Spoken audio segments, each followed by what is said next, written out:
When I started my healing journey, my relationship did improve, but not in the way I expected. At first, it felt like there was more distance, more tension, and honestly, that scared me. But what I didn't realize at the time was that this wasn't a sign that my relationship was falling apart. It was a sign that I was waking up. I was finally becoming aware of the negative cycles that had been running on autopilot for years. And here's the truth: healing isn't about fixing your partner, it's about breaking the cycles within yourself. And when you do that, everything changes. Welcome to the first episode of Hot Mess to Higher Self. I'm Diana Fager, your host and guide on this journey of healing, self-discovery, and transformation. If you're here, it's because you're ready to break the patterns that have been keeping you stuck and step into the most powerful, aligned version of yourself. This episode, and really this entire podcast, is for the woman who feels stuck in unhealthy relationship patterns, constantly triggered by her partner, or unsure how healing fits into love. Maybe you find yourself in the same cycles over and over, questioning whether it's you, your partner, or something deeper. Maybe healing has made you more aware of things that don't sit right anymore. The truth is, healing can feel like it's pushing you and your partner apart, but that's because you're no longer ignoring old wounds. Instead of focusing on what your partner is doing wrong, this is the time to turn inward, to heal your own triggers, create safety within yourself, and set boundaries that honor your needs. And let me be really clear, I am not excusing abuse. If you're in a situation where there's emotional, verbal, or physical abuse, healing will give you the clarity to see it for what it is and the strength to do what you need to do. Now, let's dive into what we'll be covering today. First, we're going to talk about why healing starts with you and what it means to create safety in your own body, especially if trauma has wired you for anxiety, avoidance, or hypervigilance. Then we'll get into reparenting your inner child, how childhood experiences shape our relationships, and how to stop seeking external validation. We'll also talk about shifting to a secure attachment style so you can learn to self soothe instead of looking for constant reassurance. Then we'll cover boundaries, why they feel so hard, why they're actually self love, and how to set them without guilt. And finally, we'll explore how healing either strengthens your relationship or reveals misalignment, and what to do if your partner isn't growing with you. If you're ready to stop repeating the same cycles, start healing at the root, and finally experience love in a way that feels good, then grab a cup of tea, get cozy, and let's dive in. One of the biggest shifts I made in my healing journey was realizing that love isn't about finding the right partner, it's about feeling safe in your own body first. I've been with my husband Omar since I was 18. I didn't really have much dating experience outside of high school, but that didn't mean I was immune to relationship struggles. Omar and I had an on and off cycle for years. Whenever my anxiety was triggered, I would break up with him, hoping he would chase me, fight for me, prove that he loved me enough to not let me go. But he never did. Omar has an avoidant attachment style, and when he didn't give me as much affection or attention as I craved, I would spin out. I threatened to leave, accuse him of not loving me, and when he didn't chase me, it triggered my deepest abandonment wounds. So I would end up being the one chasing him, convincing him to get back together just for the cycle to start all over again. It was exhausting. And the worst part, I thought the problem was him. But what I didn't realize was that my nervous system was wired for survival, not love. Trauma, whether big or small, rewires us to expect pain, abandonment, or rejection. If you grew up in an unpredictable or unsafe environment, your body learned to stay on high alert. I spent years living in hypervigilance, convinced that if I wasn't constantly reassured, I was at risk of being abandoned.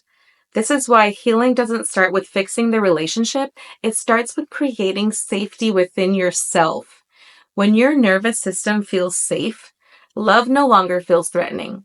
You don't need constant reassurance. You don't react impulsively out of fear. Instead, you respond from a grounded, secure place. For me, talk therapy wasn't enough. It did give me the tools I needed to recognize the patterns that we were going through, but I had to work directly with my nervous system to rewire my responses. EFT tapping helped me process emotional triggers in real time.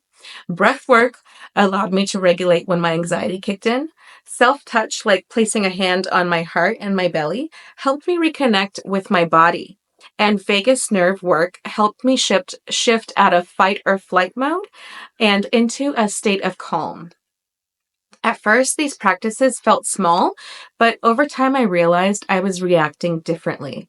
The things that used to send me into a spiral, they no longer had the same grip on me. My body started to feel safe, and that changed everything. Omar and I were able to break the cycle because I no longer needed him to prove his love for me.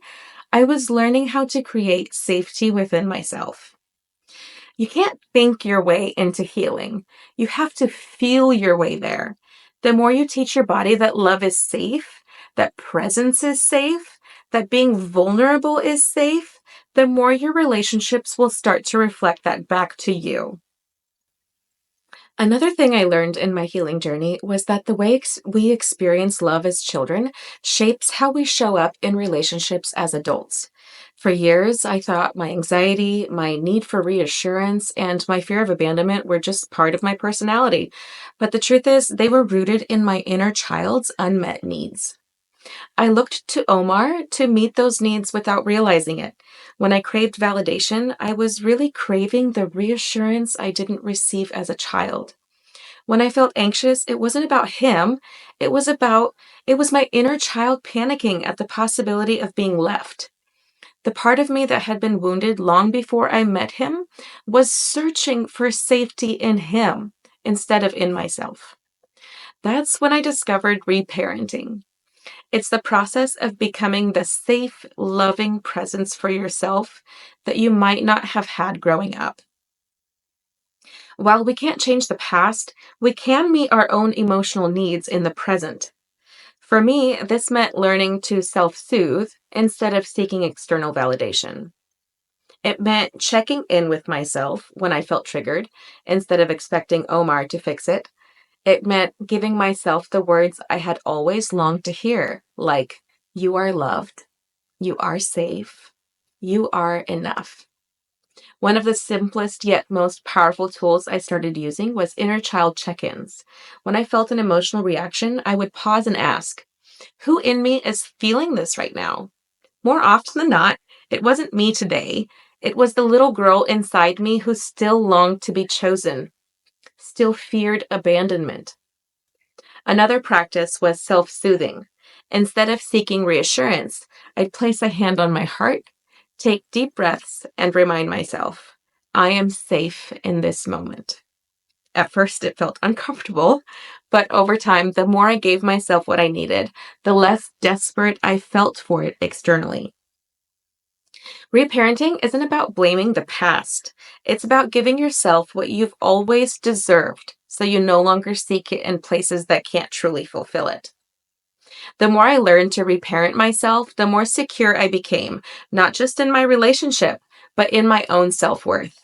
And let me tell you, when you stop waiting for someone else to make you feel whole, things begin to shift. You stop grasping for love, and instead you embody it. And when that happens, the way you experience relationships will never be the same. For the longest time, I believed love was supposed to feel uncertain, like a constant push and pull. If I wasn't chasing or being chased, I didn't feel wanted. If I wasn't analyzing every little action, I felt disconnected. But I eventually realized love isn't supposed to feel like a battlefield.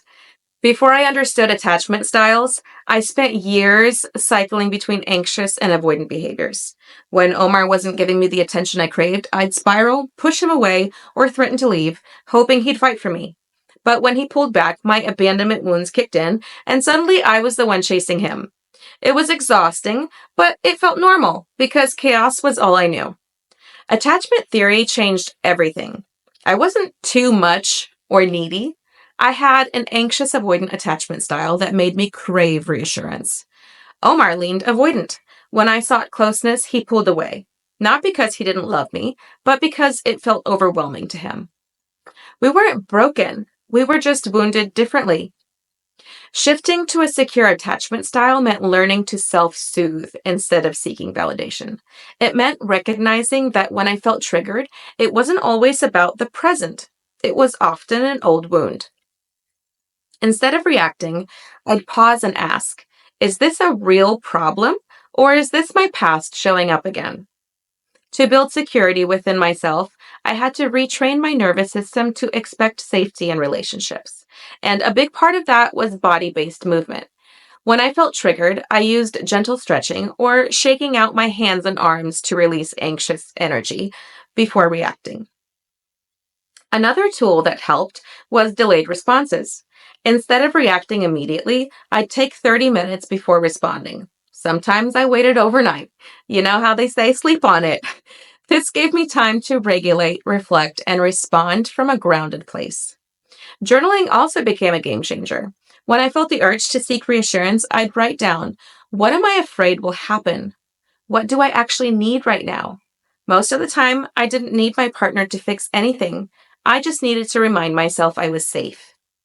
I also worked on micro exposures to security. If you're used to intensity, calmness can make you feel anxious. I had to retrain myself to be comfortable with stability, celebrating small moments of emotional safety and telling myself, this is what healthy love feels like. The more I practiced these tools, the less I needed external reassurance. And the crazy thing, the more secure I became, the more our relationship softened. The cycle broke, not because he changed, but because I did. If you struggle with anxious or avoidant attachment, know this: you are not broken. Your attachment style is just a reflection of what you've learned about love. And the good news, what's been learned can be unlearned. When you create security within yourself, love no longer feels like something you have to chase, prove, or beg for. It becomes something steady, something safe, something that simply is. I used to think boundaries were about keeping people out. They felt harsh, almost like punishments.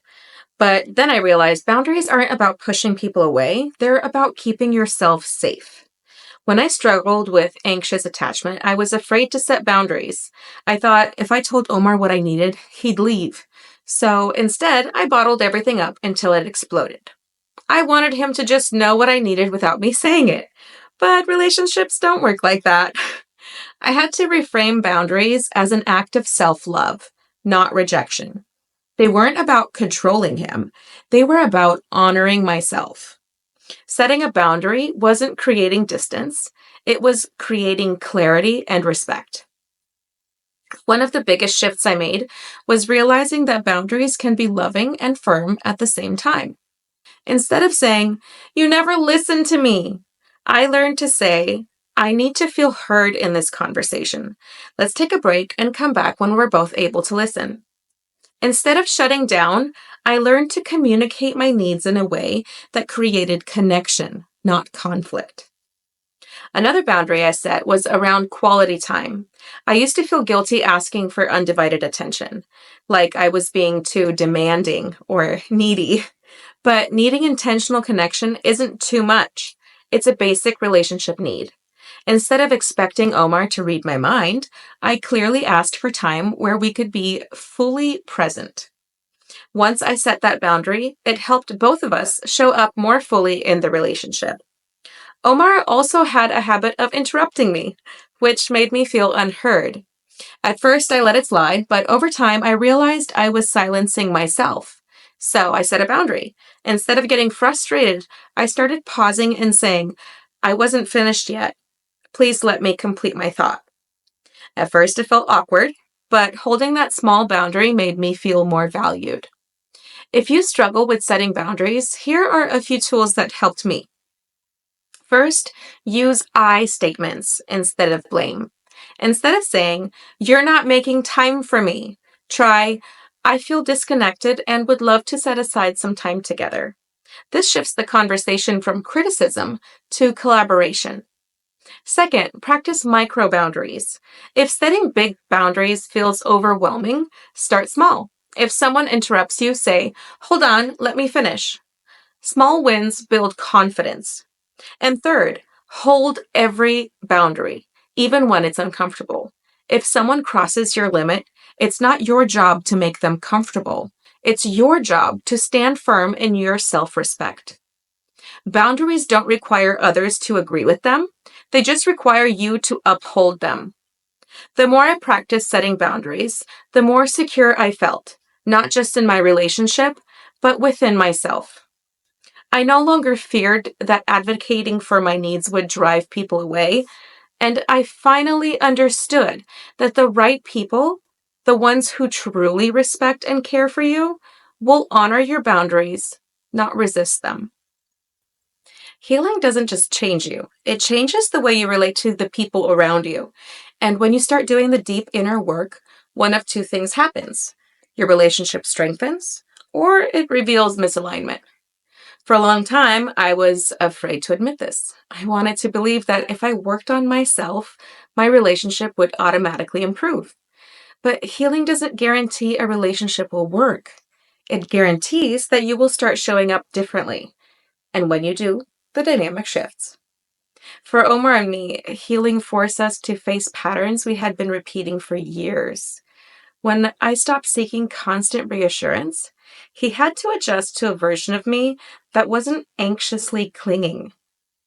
When I started setting boundaries, it challenged the ways we had operated in our relationship for so long. Growth isn't always easy. It can feel disruptive. But in a healthy relationship, growth is something you navigate together, not something that pulls you apart. So, how do you know if your relationship supports your healing or if it's holding you back? One of the biggest signs is how your partner responds to your growth. Do they respect your boundaries, even if it's an adjustment? Do they listen when you express your needs? Do they make an effort to meet you where you are? If the answer is yes, that's a strong foundation. On the other hand, if your growth is met with resistance, if your partner mocks your healing, invalidates your feelings, or tries to pull you back into old patterns, it may be time to ask yourself if this relationship is still aligned. Healing requires you to see things as they are, not as you wish they were. But here's the thing: growth doesn't always mean walking away. Sometimes it means learning how to evolve together. When I started healing, I didn't demand that Omar change. Instead, I focused on leading by example. I communicated differently. I showed up differently. And over time, he started responding differently too. If you're in a relationship where your partner isn't actively doing the same work, that doesn't mean that doesn't automatically mean you're incompatible. Not everyone grows at the same pace or in the same way. But there's a difference between someone who isn't healing at your speed and someone who actively resists growth. The key question is, are they open? Are they willing to understand and respect the person you are becoming? At the end of the day, healing will always bring clarity. Either you'll grow together or you'll realize you've outgrown what no longer aligns. And whichever outcome unfolds, trust that it's leading you to the love that's meant for you. Before we wrap up, let's take a moment to reflect on the biggest takeaways from today's episode. First, healing isn't about fixing others. It's about creating safety within yourself. The more you regulate your nervous system and meet your own needs, the less you rely on external validation to feel secure. Second, the way you experience love changes when you heal your trauma. When you stop repeating old patterns and start showing up differently, your relationships naturally shift, either strengthening or revealing what's no longer aligned. Third, boundaries are self love, and they don't push the right person away. When you advocate for yourself, the right people will respect it, and the wrong ones will resist it. And that in itself is clarity. And finally, the more secure you become, the more aligned your relationships will feel. Love stops being something you chase or prove. It becomes something steady, something safe, something that simply is. If today's episode resonated with you, I'd love to hear from you. DM me on Instagram at dianafager.coach and tell me which part of this episode hit home for you. And if you're ready to take this work deeper, Heal Her, a relationship reset, my 12-week coaching container is open. This program is designed to help you heal your nervous system, rewire toxic patterns, and step into your most secure, powerful self. If you're feeling called to this, let's chat. The link is in the show notes. And if you're not ready to commit to a full 12-week program, I also offer Breaking the Cycle, a 4-week coaching intensive. This container is designed to help you identify the main toxic cycle in your relationship, understand your nervous system and attachment wounds, and recognize your partner's patterns in the dynamic. It's a powerful way to start shifting your relationship patterns in a short amount of time. If you enjoyed this episode, don't forget to subscribe, leave a review, and share it with someone who needs to hear this message. Your support helps get this work into the hands of more women who are ready to break free from unhealthy cycles and experience love in a way that feels good. Thank you for spending this time with me today. I can't wait to hear your thoughts, and I'll see you in the next episode.